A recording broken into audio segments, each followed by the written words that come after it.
This is St Giles' house in Dorset, and it was the home of probably the most important English philosopher you may never have heard of, the third Earl of Shaftesbury, also known as Anthony Ashley Cooper.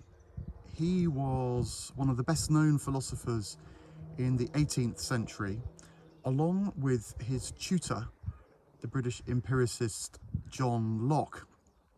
And their discussions here about the nature of philosophy and life in the Enlightenment period set an agenda of which empiricism stayed in the UK, and Anthony Ashley Cooper's ideas seeded the birth of Romanticism and can be found in the thoughts of Samuel Taylor Coleridge, William Blake, Adam Smith, and also in continental Europe in the ideas of Goethe and the influence that the expansive educational concept of Bildung had in Europe.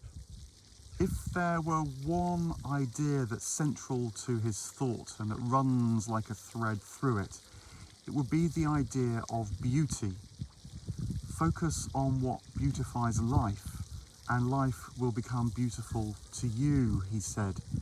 He was very clear, unlike Locke's empiricism, that it's not just the head that counts when you're a philosopher, but what he called a heart and resolution too, your desire for life.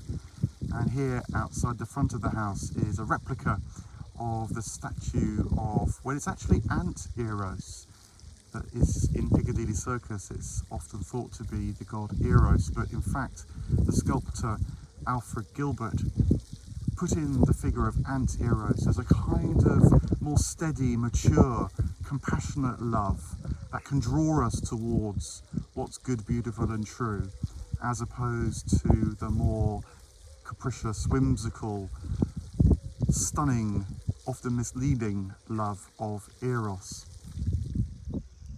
He thought that beauty wasn't just an add-on to reality, a secondary quality as it came to be known, but actually speaks of a true thread that runs throughout things, and that we human beings have the capacity to tune into that beauty, feel how it expands our souls and provides a moral compass that can guide us through life.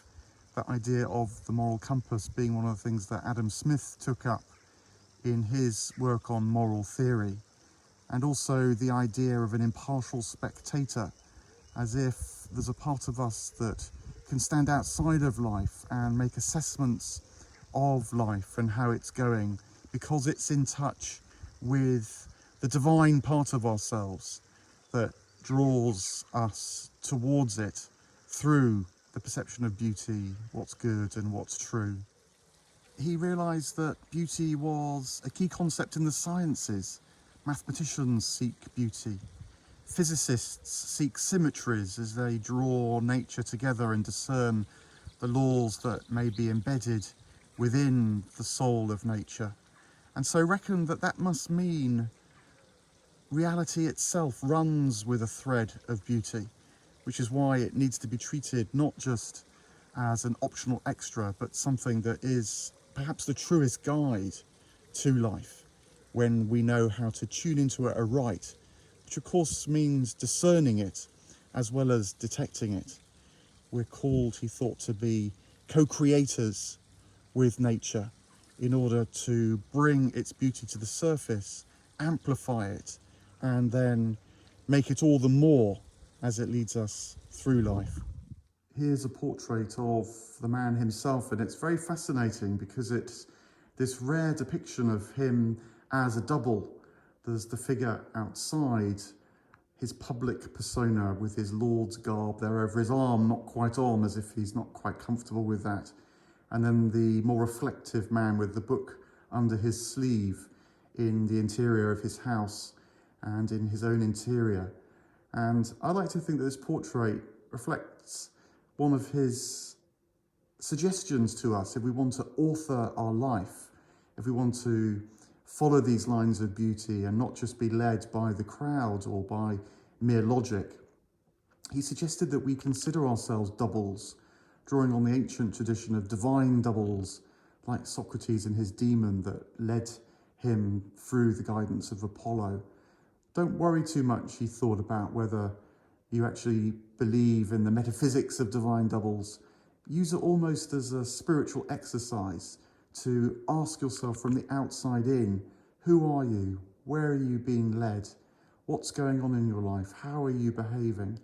Because he knew that, like Socrates' great motto to know yourself, that it is very hard to understand who you are, and that it's easy to make assumptions that might actually lead you in very different and possibly erroneous directions. Here's part of his library, including works by himself and also John Locke, with whom he had this exchange of consideration and disputation. He wrote very widely, not just about beauty, but also about things like humour. He was actually the first philosopher to use the word in the modern sense of wit, rather than the older sense of medical humours. And he thought that the great thing about wit is that it penetrates our barriers and so draws out the wit as in the sense within us. It enables our soul to flourish. He also thought that it was a good way of challenging those that we disagree with, because it keeps the possibility of friendship open, as well as being quite fierce at times in witty criticism. He had to practice what he preached as well, because he actually suffered from quite bad ill health during his life and died young at the age of 42 in 1713. And he wrote about wanting to befriend that which is difficult in life, that which causes him pain and distress, because he wanted to love the whole of life. He didn't want to have his life split, hoping that that which was beautiful on the surface, lovely as it is, would remain and last, but rather that he'd be able to penetrate transience and be in touch with that which is always pulsing and vital, even when it has sadness and tragedy.